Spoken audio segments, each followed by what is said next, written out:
lorsque pour la première fois je me suis intéressé à l'histoire de l'Afrique, je ne cherchais nullement à aboutir à une civilisation grandiose. Il y a souvent un procès d'intention qui passe à côté des sentiments réels. Vous ne trouverez jamais, on fausse même la psychologie humaine, vous ne trouverez jamais un peuple qui admire l'histoire d'un autre peuple. Prenez la Serbie, prenez n'importe quel peuple de l'Europe centrale.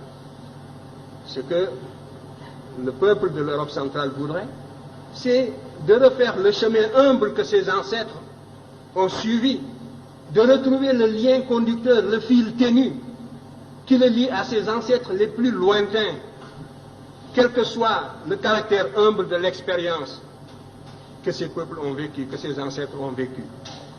De pouvoir retrouver la somme de ses réussites, de ses succès et de ses échecs, parce que nous, il est fait de tout cela.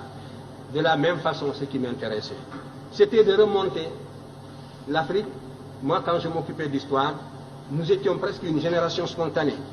On nous disait que le nègre de grande taille n'était pas un indigène de l'Afrique. C'était les théories, justement, de Rivet qui étaient en vigueur. L'Afrique était peuplée à partir de l'Océanie.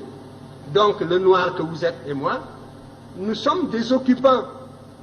Nous sommes des étrangers qui sommes venus sur un sol qui nous est étranger. Les seuls habitants de ce pays, c'était les pygmées. Le noir a devancé le blanc est venu, s'il est plus fort, il évince le noir qui est un étranger comme lui. Voilà les théories qui étaient en vigueur. Quant à l'origine réelle du noir, ça se perdait dans la nuit des temps. Et notre histoire était enseignée avec des dates qui apparaissaient comme des contes d'épiciers. Alors, devant une telle situation, la seule chose qui m'intéressait, c'était, j'étais habité par la certitude, a priori, que nous sommes là, sur ce continent, en même temps que les autres, que nous avons toujours vécu ici, que nous sommes des Noirs, des hommes capables, aussi capables que les autres. C'était la seule chose que l'on pouvait supposer a priori. Et ce qui m'intéressait, c'était donc de retrouver ce chemin humble qui me conduirait à nos ancêtres les plus lointains. Et quand je suis tombé sur l'Égypte, mes camarades le savent de ma génération, j'étais gêné. Ça ne m'intéressait absolument pas de tomber sur l'Égypte, pour ce que je cherchais. Si le fil conducteur, c'est la continuité, c'est la restauration de la conscience historique qui m'intéressait. C'est cette conscience historique qui est le ciment, qui réunit les individus d'un peuple, qui fait qu'un peuple n'est pas une population, un agrégat d'individus sans lien. C'est ce sentiment historique seulement que je voulais restituer, restaurer.